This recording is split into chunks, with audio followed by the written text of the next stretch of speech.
ইতিমধ্যে একটা ভালো খবর আমাদের মধ্যে চলে এসেছে। সেটা হলো এসআইআর এর যে ট্রাইব্যুনাল শুরু হয়ে গেছে। হ্যাঁ, এটা অবশ্যই ভালো খবর বলা যেতে পারে। তার কারণটা এতদিন ট্রাইব্যুনাল নিয়ে অনেক টানাপোড়েন চলেছে। তার ভিতর থেকে ইতিমধ্যে ট্রাইব্যুনাল শুরু হয়ে গেছে। সেই বিষয়ে একটা আপডেট পেলাম। ট্রাইব্যুনাল দুটো পদ্ধতিতে শুরু হয়েছে। প্রথম পদ্ধতি হচ্ছে যাদের ট্রাইব্যুনাল অনলাইনে অ্যাপ্লাই করা হয়েছে তাদের সমস্ত ডকুমেন্টস যেগুলো অনলাইনে আগে দেওয়া ছিল বা নতুন করে যেগুলো অ্যাপ্লাই করা হচ্ছে সেই কাগজগুলো বিচারপতিরা ভালো করে ভেরিফাই করবে। ভেরিফাই করার পরে যদি বিচারপতিরা তাদের সেই ডকুমেন্টসের প্রতি সন্তুষ্ট না হয়, তারপরে তাদের যাদের ট্রাইব্যুনাল আবেদন করা হয়েছে তাদেরকে নোটিশ করবে এবং তাদেরকে সশরীরে হাজিরা থাকার নির্দেশ দেবে।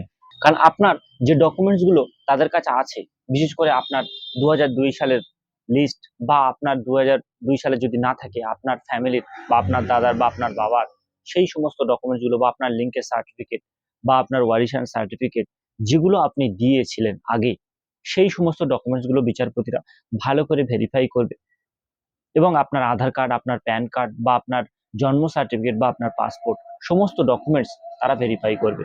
ভেরিফাই করার পরে যদি তারা সন্তুষ্ট হয় তাহলে আপনার নামটা কিন্তু ভোটার লিস্টে উঠে যাবে এবং এর এতগুলো ডকুমেন্টস বা সবকিছুর পরে যদি ভেরিফিকেশন করে যদি তারা সন্তুষ্ট না হয় তখন কিন্তু আপনাকে নোটিশ করবে। তার আগে পর্যন্ত আপনাকে নোটিশ করবে না।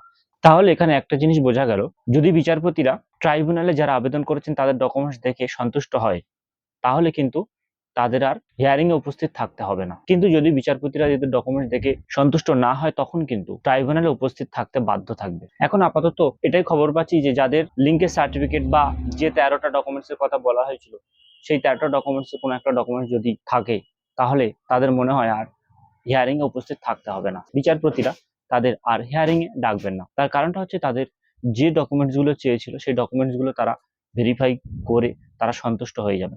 আর যদি এই 13টা ডকুমেন্টস এর কোনো একটা না থাকে বা যেগুলো আছে আপনার বর্তমানে আধার কার্ড, প্যান কার্ড বা ভোটার কার্ড যেগুলো আছে সেগুলো দেখে যদি বিচারপতিরা সন্তুষ্ট হয়ে যান তাহলে কিন্তু আপনার নাম এই ফাইনাল লিস্টে উঠে যাবে।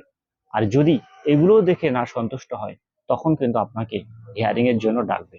তার আগে পর্যন্ত আপনাকে হিয়ারিং এ ডাকবে না। অর্থাৎ আমরা আগেই জানি সাপ্লিমেন্টারি লিস্ট বার হওয়ার পরে দুটো লিস্ট বার হয়েছিল, একটা ডিলিটেড লিস্ট আর একটা ফাইনাল লিস্ট। যে ডিলিটেড লিস্টে যাদের নাম ছিল তাদের সবাইকে ট্রাইব্যুনালের জন্য আবেদনের জন্য 15 দিন সময় দেওয়া হয়েছিল। আপনারা নিশ্চয়ই সেই 15 দিনের ভিতরে আবেদন করেছেন। একটা অফলাইন ছিল আর একটা অনলাইন ছিল, দুটো ভাবেই আবেদন করা যাচ্ছিল। তো যারা এই আবেদনগুলো করেছিলেন ট্রাইব্যুনালে সেই তাদেরই ট্রাইব্যুনাল শুরু হয়েছে। তো এটা একটা বড় স্বস্তির খবর। তো আপাতত এখন এই খবরটাই পেলাম, সেই খবরটা আপনাদের কাছে শেয়ার করলাম। পরবর্তী খবর পাওয়ার জন্য চ্যানেলটা সাবস্ক্রাইব করে রাখুন আর লাইক, কমেন্ট, শেয়ার করতে ভুলবেন না।